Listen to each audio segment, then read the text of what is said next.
Hello everyone, welcome back. Today we're going to be comparing two different reticles from Primary Arms, the Raptor versus their mill grid. Okay, so this here is the Raptor. Now this one's a first focal plane scope, so you don't see the Raptor right now. All you see is a duplex. I mean, this is basically what you will be using in CQB, right? And the horseshoe is really small, right? And even if I turn on the illumination, because today's a bright day, I mean, you can barely see that illumination, okay? So what you're really depending on is those thick outer crosshairs to guide you to the center. I really wish that they came in a little bit closer, like a little thicker. Like, hold on, first of all, let me turn off this illumination because it's really not helping us much. So when you zoom in, that's when you start seeing the details of the Raptor. Okay, so that's the Raptor there, that bullet drop compensator. Okay,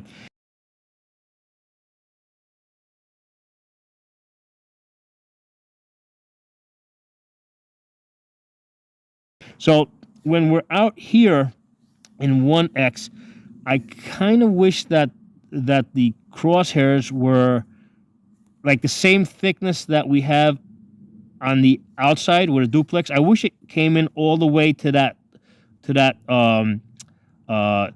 dumbbell that we see over there, which is the 50. That's the 50 mil line on either side of the horseshoe, because they could have had that same thickness of the duplex reticle and still put the mill lines on it, all right? And it just would have been a lot easier to see it when you're in 1x, okay? But that's not what we're focusing on in this video. We're going to be specifically focusing on this Raptor reticle, right, that we got to zoom in all the way up, and we're going to be comparing it to the mill grid, okay? So the mill grid is not caliber specific. What we're seeing here, this Raptor, is caliber specific. I'm going to just insert a picture here of the mill grid so you guys can see what we're talking about.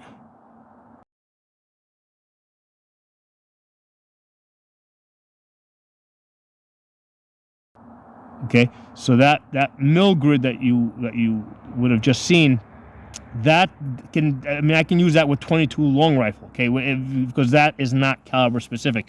This over here, if you look at basically that bullet drop, it is specific to 5.56, okay, all right. And in order for it to be like 100% like on the ball, you gotta basically, it's been, because here's the thing, even within 5.56, I mean, are you using a 55 grain, are you using a 65 grain, a 77 grain, and even within those weights, I mean, you can have bullets going at different velocities.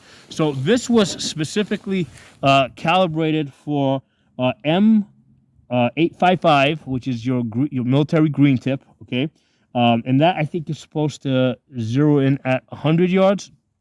Okay, or you can use M193 or MK262, which is really expensive, and take a 50-yard zero, and then the bullet drop would work. Okay, so the way right there, I got Iron Man.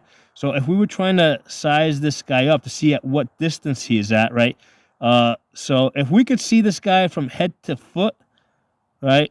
Because he looks like he's at about 400 yards there, head to foot, but his feet are in the snow. So what I would do is with this guy, I would range estimate this guy from the belt up, because we got a good sense of where his belt is and where his head is, and we could see he's at 400 yards. Okay, and then when we line him up on the 400-yard mark over there, we can see that crossbar there fits the width of his shoulders, right? Because if we go, let's say, down to this one, you see it's too small.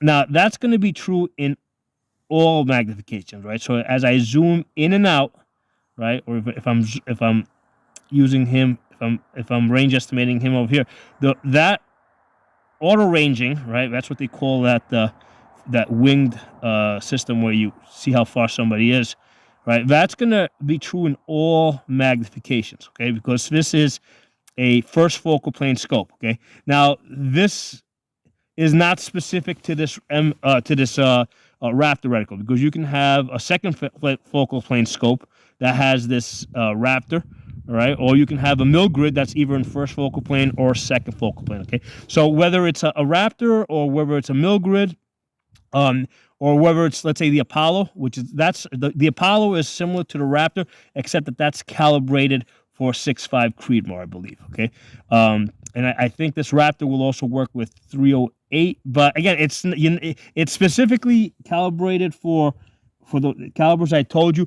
But what you're gonna find is that most of the 223s, 556, they're close enough that you can make it work. You can even make 308 work with this. Okay, hold on. Let me just check my camera here, make sure that I'm still in. The camera hasn't shifted or anything. Okay, so the way I would go about this is I zeroed in at 50 yards at the tip of the chevron, and then at 300 yards I confirmed and adjusted the impacts at the top of the spine on the vertical stadia line.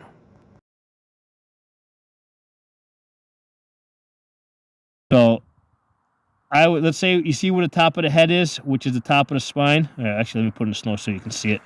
All right, so right underneath the chevron, where the top of that spine is for the vertical stadia line, that's my 300-yard hold. Then underneath it, you see the 400 and 5, 6, all the way down to 800 yards. Okay, so that's in yardages. Now, if you look at this reticle, right after the Raptor, then basically your mill lines start. Right, so this is a hybrid bullet drop compensator, right, and then also really a mill scope, because after the Raptor, okay, what you do is you get regular mill lines. So after the 800-yard line, right, then the top of the spine would be 8 mils, then 9 mils, then the barbell there is 10 mils, right, and then it continues down. Right, so this is a hybrid. So you can have, in fact, what you normally have is a reticle that most of the Raptor reticles are just Raptor. They don't have lines in there, the mill lines. Okay, so this hybrid is really nice because it gives me both. And unfortunately, this reticle, right, this hybrid reticle, this is called the M8, the M8 Raptor. It's only available in their PLX scope, right? So this is a $1,500 scope, and it's too bad that they don't have an SLX version of this. They should, because this is really a great reticle. They should make an SLX scope, first focal plane, because they do have SLX scopes that are first focal plane, right? They just don't have like that. Like, this is expensive Japanese glass. And I've done other videos. I mean, I don't think I have a 5 to 25 first focal plane scope that's Chinese glass, $500 scope, and it works great. I've had that already out to 500 yards. That works just fine. Okay, so for most people, that's going to be perfectly fine. Okay, so one of the questions I was asked is, can this Raptor work with an AK-47? All right, and the answer is yes, it can. It's just that you have to figure out what those numbers mean. Okay, so right now I've got a 22 conversion bolt in here. Hold on, let me put on my ear pro. Give me a second.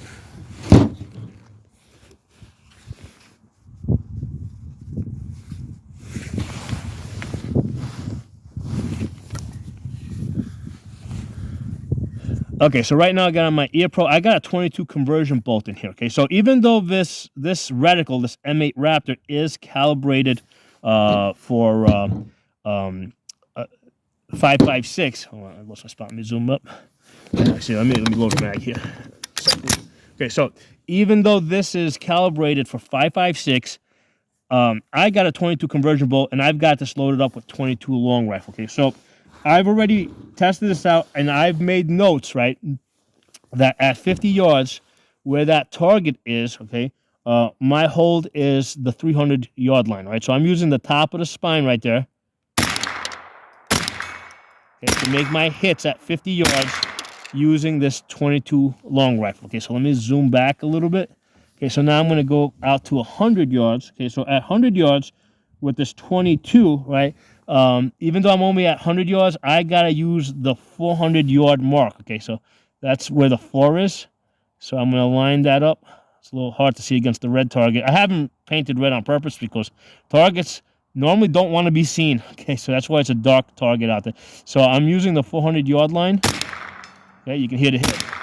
So with a 22 long rifle, I can make hits at 100 yards using the 400-yard mark. Okay, now mind you, this scope was zeroed in initially at 50 yards using 5.56. Okay, so when I put in the 22 conversion bolt, It's a CMG 22 conversion bolt. I did not change the 0. Okay, so the 22 conversion bolt, I'm sorry, the 22, right, is never going to actually come up and meet the tip of that chevron. It doesn't have enough velocity. So that's why at 50 yards, I'm using the 300 yard mark. Okay, and then at 100 yards, right, I'm using the 400 yard mark. Okay, and now I'm going to go out to 150 yards. Okay, let's go out to 150 yards. Right, at 150 yards, I'm using the 600 yard mark. That's right there, 600 yards. Hold on. I got. So here's the thing with these lines. See, right now I'm in a shady area. I gotta shift over to an area where I can see the mark. See where that 6 is. Okay, and then shift over. Hit.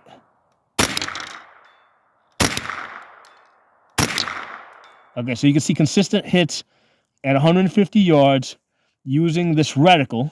Okay, and this is with 22 long rifles. Just I know that at 150 yards I gotta use the 600 yard line, and at 200 yards I gotta use the 800 yard line. From this position here, I don't have 800 yards to shoot, but basically I'd be going to the. Let me go back in the snow so you guys can see me. So from if I was shooting 200 yards, I'd go all the way down to that 800 to the 8 line in order to, and that would be my hold at 800 yards with the 22 long rifle. Okay, so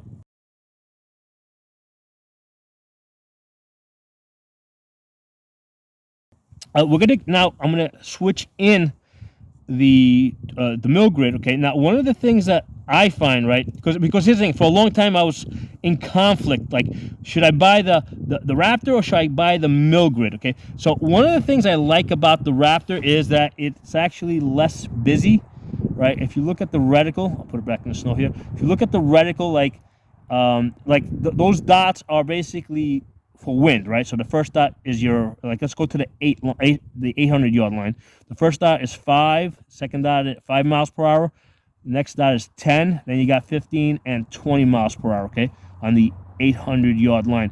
Right, so those are your wind holds, and I've done separate videos on how to figure out what the wind is doing, okay. But I find the Raptor less cluttered. So what I have found after, I think I've been working with this for now almost 2 years, with this reticle and with the mill grid. What I find is that on LPVOs, right, that have like a max magnification of only 8 or 10, I think I prefer the Raptor because there's just less stuff going on. There's just less busy. It's a lot easier for me to, it's just less busy. It's easier for me to find my bullet drop, put it on target. So that's what I'm finding with the LPVOs. I prefer this Raptor reticle. So even here shooting it with 22 long rifle, it's just easy for me to use. Less dots there. Okay. Now one of the things, like, this only goes up to 8 power. So one of the things. So here's the thing. We're gonna switch over now to the other one, which is an SLX. That's gonna have 10 power. And I find that, yeah, it's a little easier to see things in it. But you'll notice that it's a bit busier. Okay. Now here's the thing with the mill grid. As you go to higher and higher magnifications, like if you go up to a 15 magnification, right, or especially if I go up to a 25, the dots space out a lot more. Okay. So here it's like, okay, what those dots might be a little too close to be useful, let's say at the 150 yards, or maybe you can't even see them. But if this scope were to go up to a higher magnification, those dots would become bigger and you'd be able to see them better and they'd be more spaced out. So that's why on an LPVO that only goes up to 8 magnification, I have found that I prefer the Raptor. Okay, and it doesn't matter what caliber I'm shooting. Like right now I'm shooting 22s.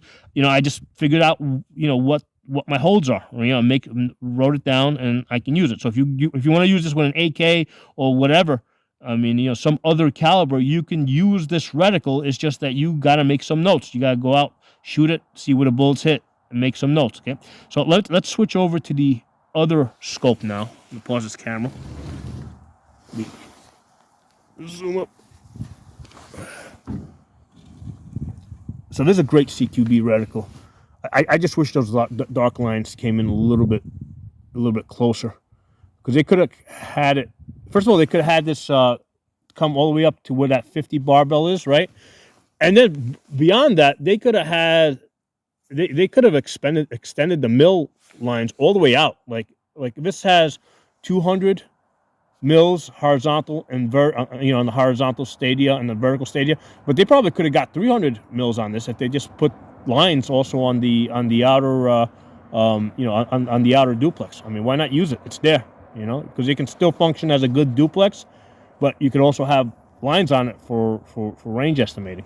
All right, let's pause this. So now we're going to be comparing it to this Primary Arms 1-10 by 28 SLX. Okay, so if this is a $500 scope versus the other one that was a $1,500, right? That was a PLX.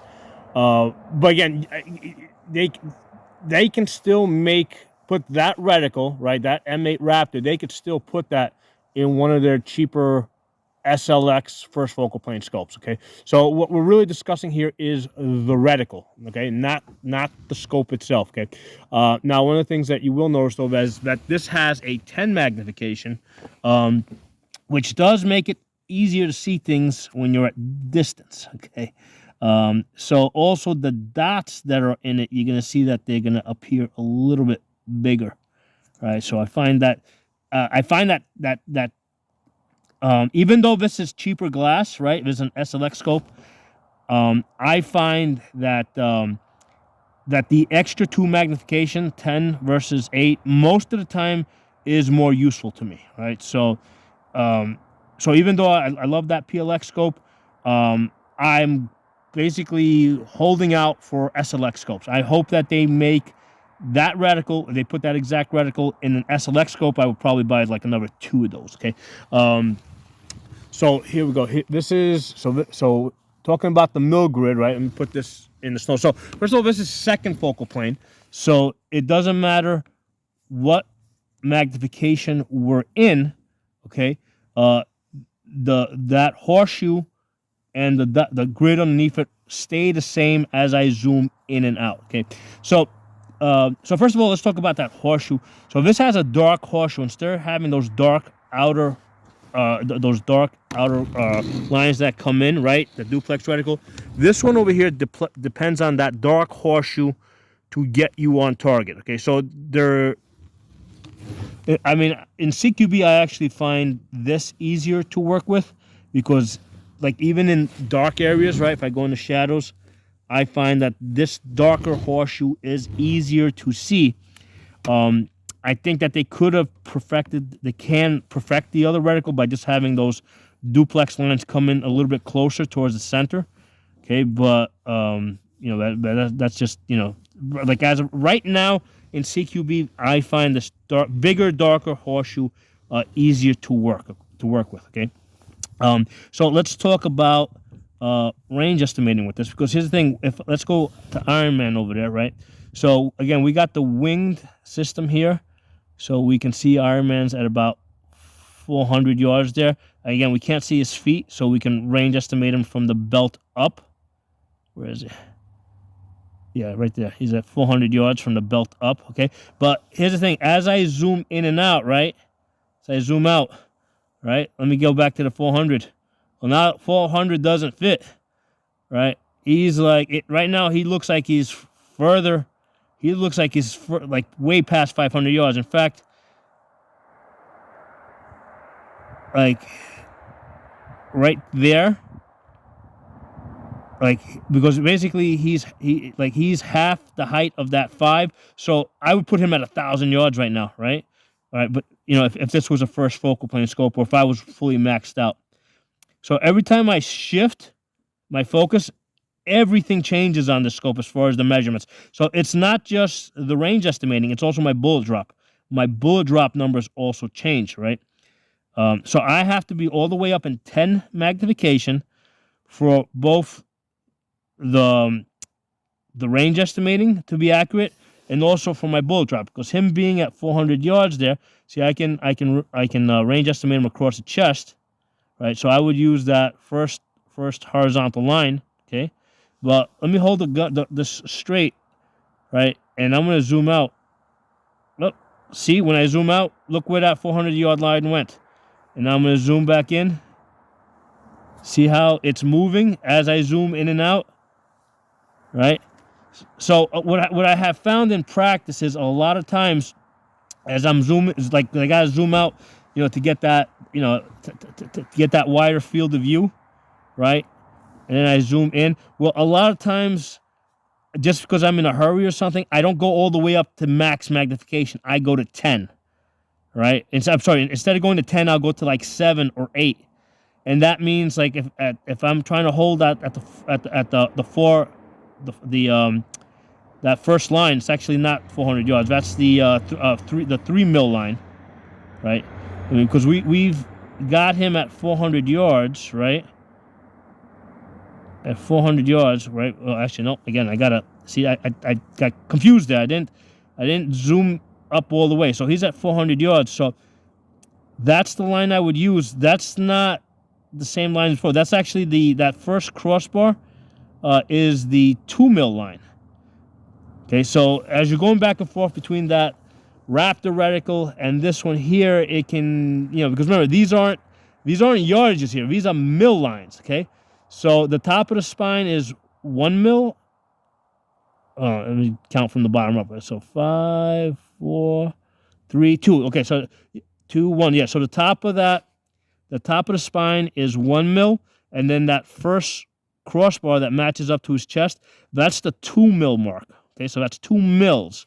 So this is different than that other scope that we were using before. But again, you got to be max magnification. If you zoom back, I mean, now that's no longer true. So this isn't an issue with this reticle. This is an issue with the second focal plane. That as I'm zooming in and out, the value of the bullet drop changes. I have to be in max magnification, and this is the reason why I love this. I really like this scope, and I like this reticle. But from here on out, I mean, everything has to be first focal plane, because in practice, as I move around to targets, right, I have to zoom back in order to find that target, right? That's the 50-yard line right there. I have to zoom back. Right, so I'm constantly zooming back and forth as I'm trying to find targets, right? There's the 100 yards there, okay? Gotta zoom back. Okay, there's my 65 hiding in there. Zoom back. Okay, this is the reality of how I use the scope, all right? I'm constantly zooming back and forth to find my targets. And then what happens is a lot of times as I'm zooming back and forth, I don't zoom up all the way. So my bullet drop is just wrong, okay? Because I don't zoom up all the way, okay? Let me check my camera here. Make sure that everything is still. Make sure my camera hasn't shifted here. All right, so let's talk about the bullet drop. So again, I've got a 22 conversion bolt in this gun. Hold on, zoom back. Where's that blubber? Okay, so I got a 22 conversion bolt in here, right? And now we're using this mil grid, which is in mils. Okay, so at 50 yards, okay, because again, this rifle has I've zeroed in the scope on this rifle with 5.56 at 50 yards, and now I've just thrown in a 22 conversion bolt. I haven't changed the zero, and I generally don't do that. But what I know is at 50 yards, my hold is 4 mils, and I have to be zoomed up all the way in order for that bullet drop to be correct, right? So right there at 50 yards, I'm using that. 4 mils is just above that barbell. Okay, so if I was taking a headshot, there's my headshot. Okay, so let me go a little deeper so you guys can see it a little bit more clear. So right above the barbell, that's the 4 mil mark. Okay, so this is different than the other scope that we're using before, because it's a second focal plane versus the other one, which was a first focal plane, and that one, the size of the reticle is changing as I zoom in and out. This one is not. All right, so let's go to 100. So at 100, I gotta look at my notes. At 100, my hold is 5 mils when I'm fully zoomed up. Okay, so 5 mils is the barbell. Hit. Okay, all right, you can hit. Okay, all right, so okay, so let's go zoom back so we can go and find the 150 yards. 150 yards on this is a 6 mil hold. All right, so 6 mils is right below that first barbell. Okay. Wind's picking up. Let's see which way is the wind blowing. I think it's broke. It's wind's blowing left to right. Oh, hold on, I lost them. There we go. Let me hold a little bit more to the left. Hit. Hit.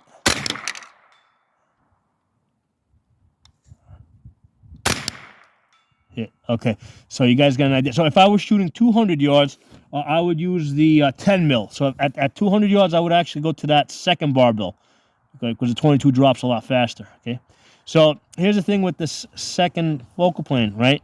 Again, there's a second focal plane issue. Like if I'm zoomed all the way back, right? Okay, I mean if I was holding for 5 mil, like 6 mils, right? I mean look how high I got to point that, right? That's a 6 mil on that target. Now, if I zoom up, like I'm sending that shit into the sky. So that's one of those, you know. So you're gonna send that shit. You're gonna send that bullet into the next town. So that's one of the things you gotta be careful of when you shoot when you're working with a second focal plane scope. If you got your holds and I'm like, okay, at 150 yards, I got a 6 mil hold, right? I gotta make sure I zoom up because if I hold for 6 there, I'm in 1x. Okay. All right, so I'm thinking that, or I might be thinking that I'm aiming at 6 mils, but I'm actually aiming up into the trees, right? So that's one of those things that has come to annoy me with the second focal plane scope, and why I just don't like it anymore. I mean, I like both the Raptor and I like this mill grid. But I don't like second focal plane anymore because I, you know, in reality, as I'm going from, you know, like if I want to come back to find the other target, I got to zoom back and zoom up, and just a lot of times I just don't zoom up all the way. You know, I'm never so far up where it's like I think I'm in 10 and I'm like in like 1, but a lot of times I think I'm in 10 and I'm like really 9 or 8. You know, that's and my bolts are going about a foot high or something. Okay, so that has happened. You know, I see the impacts like just above the target, and that's because I'm at like 9 magnification instead of 10. Okay. Hey, I want to add that the problem that I have seen with first focal plane scopes is a lot of times they don't give you a reticle that guides you to the center. Okay, so when you're in 1x, the reticle shrinks down, and they don't have posts that drive you to the center, and you're just having a hard time finding your tiny little dot in the center. Okay, so if it's going to be first focal plane scope, they have to have posts that send you to the center so that you're able to aim it. Okay, so this is a problem I've seen with a number of first focal plane scopes. The reticle has to be matched up to the first focal plane. You can see here how those posts drive you to that center horseshoe that you would probably have a hard time finding otherwise. But as far as this mill grid, I really like this on scopes that have high magnification, right? Like that, more than 10. Like at 10, it works. But because here's the thing, if I'm going to be shooting at distance, I think I want more than 10 or more. If I'm going to be mostly staying inside of 500 yards, you know, inside of 600 yards, then I think the Raptor is just less busy, right? Not that this is so busy because those dots are like everything. There's not a whole lot going on there, but I like the Raptor for inside of 500 yards, and I like this mill grid for 500 yards plus. Okay, now I really wish that they would come up with a 1 to 15. That would like really make my day. Okay, that's what I really want, a 1 to 15. I know Addaball has a 1 to 12. So if Addaball's already up to a 12, I don't think we're too far away from seeing a 1 to 15 within the next 3 years.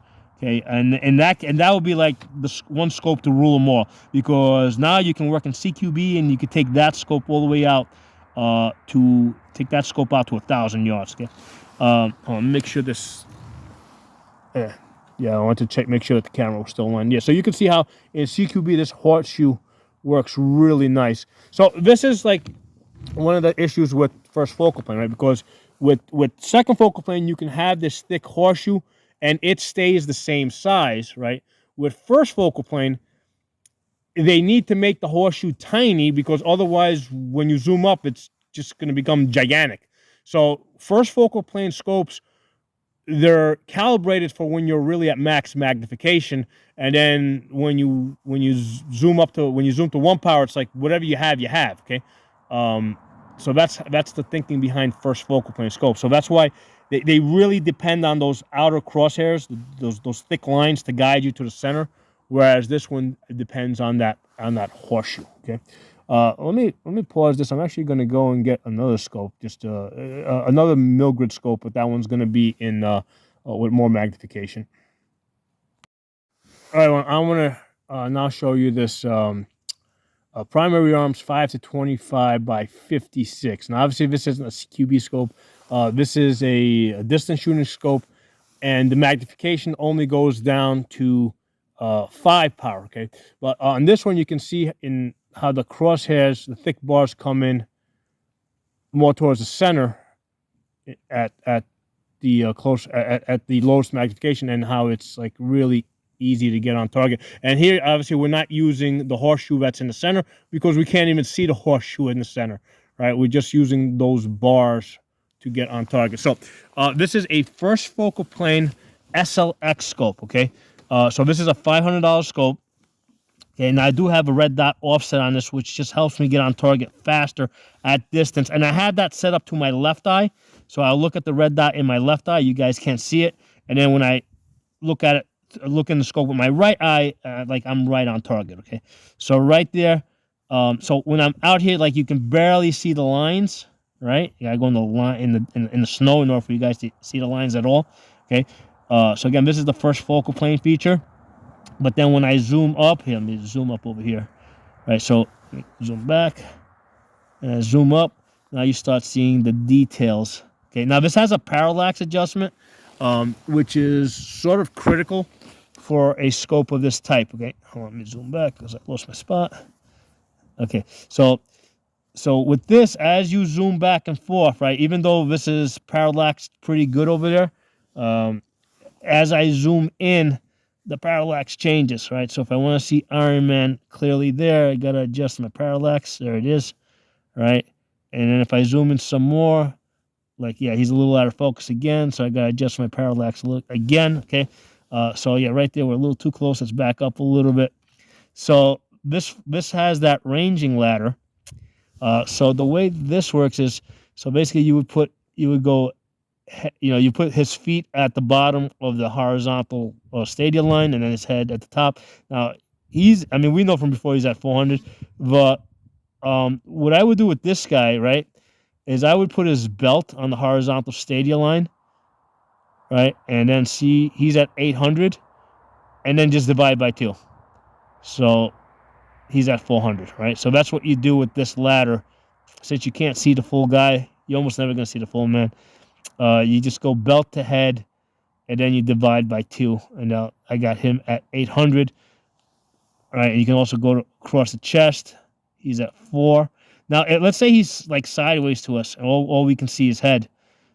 Then we basically try to see, because remember those shoulder lines are proportional to his head, so you can see which one of those lines is proportional to his head. Because if I go like all the way down here to the 800 line, like he's got like a giant, like, you know, balloon head.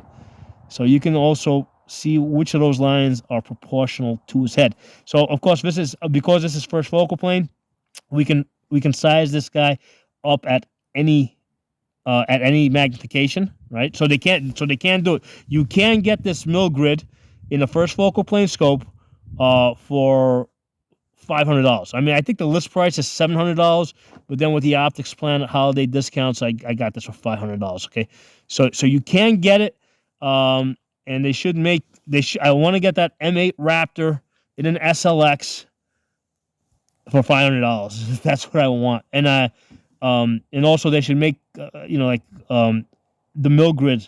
Well, they've already got that in, but they should make that SLX scope that we were looking at before. That was second focal plane. Well, we need that in first focal plane because the second focal plane is just a little annoying at this point. Because we need to zoom in and out in order to find our targets. All right, so here we are. We got that target over there. We know that's at 50 yards. Well, again, I got the 22 conversion bolt in here. So 50 yards, my hold is going to be 4 mils. So here I can be in any magnification, right? Because I can, is it 4? Yeah, 4 mils. So 4 mils is going to be right above the barbell. I got to go in the snow so I can see the lines. Now this does illuminate the whole reticle. Right, let me turn on the illumination so you guys can see it. So this actually illuminates the whole reticle. So with the other one, it didn't illuminate the reticle. This does. So even when I'm in the dark area here, I can see where the 4 mil line is. Okay, so I can put that on target. Here's my hit. 4 mils, right? And I can zoom back. Right. So let's go find the 100 yards over there. Zoom in on that. So on that, we said we're using 5 mils, right? So again, the illumination is helping us here in that dark area. If I turn it off, and see how it's really hard to see the lines, right? So yeah, eliminating the whole grid is kind of useful when you're in the dark areas. All right, so we need 5 mils, which is going to be that barbell. Actually, we can adjust the parallax on this a little bit. So the parallax adjustment, you find yourself doing a lot of parallax adjusting at closer distances, and then as you get further out, you do less and less. All right, so 5 mils there. Okay. You can hear the hits there. All right, now let's go to the 150. Zoom in. Okay, and zoom out. Now we said at the 150, we're using the 6 mil. Now here's the thing. Now this right now I'm up to 25 magnification.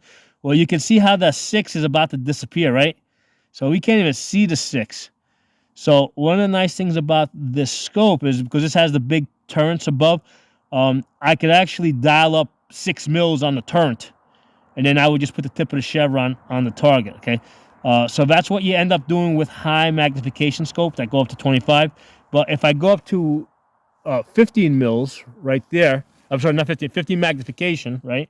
At 15 magnification, we can see almost all the way down to 10 mils. Right, I can see that barbell. Hold on, I lost my spot. Okay, make sure I'm in my right spot. Yeah. So at 10 right now, I'm at 10, and you can definitely see the full grid. Right, I'm putting the dark area, so you can see the full grid there. Okay, and at 15, you can kind of see that. You can see the full grid too. So this is like if we could get this in an SLX, like ideally 1 to 15, right?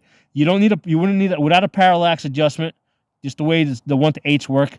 I mean, that would be an awesome scope. I mean, that would be worth $1,500. 1 to 8 first focal plane. 1 to 15 first focal plane with a mill grid. That's like my dream scope, right? For $500, or even $1,500, that would be worth the $1,500, right? But because that'll get you out to 1,000 yards. So that's the next time I'm going to be spending $1,500 on a scope when they give me a 1 to 15 magnification scope. Okay. Until then, my budget is $500 on scopes, and they're all going to be SLX until we get to that 1 to 15 power. Right. So we said that 6 mils is our hold at 150 yards. So with this, because if I go all the way to max, the 6 kind of, I mean, I could see it's. I know it's underneath the barbell. But if you want to see the 6, you just zoom back a little bit. And right there, let's hold for 6. Hit. Hit. Easy stuff. All right. So that's the mill grid. And you can see how, if you're going to be, if you got like a high magnification scope like this, this is definitely the way to go. You definitely want the mill grid because you can really take advantage, and then you can see how the dots really space out. Just the parallax.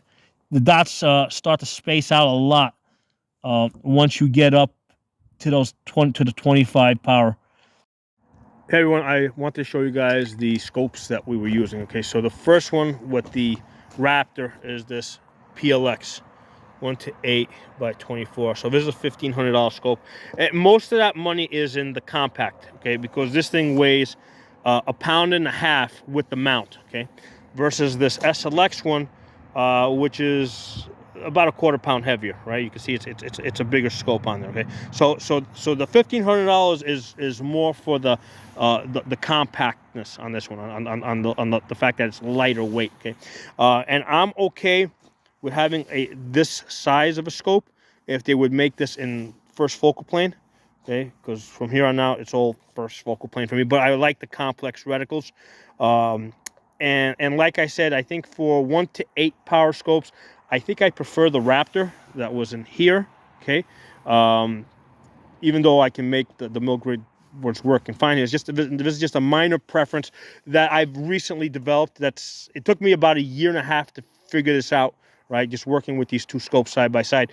But for 1 to 8, I think I like the Raptor reticle, or even a 1 to 10. I like the Raptor reticle.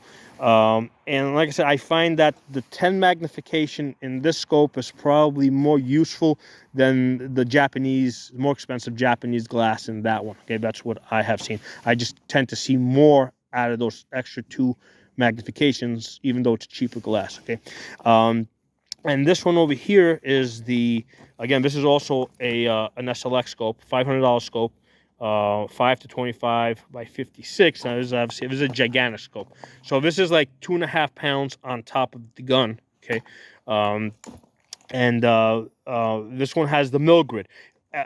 Definitely, without a question, in the high power magnification scope like this, absolutely without a question, I want that mill grid. Okay, that mill grid rules supreme in the high magnifications. I think the Raptor is a personal preference in the lower magnifications over there. Okay, so this one over here, SLX, $500, but this is a first focal plane scope. Okay, so that's why I'm saying that I don't think it's too much of a stretch to ask Primary Arms to give us, let's say, to give us a 1 to 10 like we have here, but make it first focal plane instead of second focal plane. Okay. So I've done lots of videos on these scopes.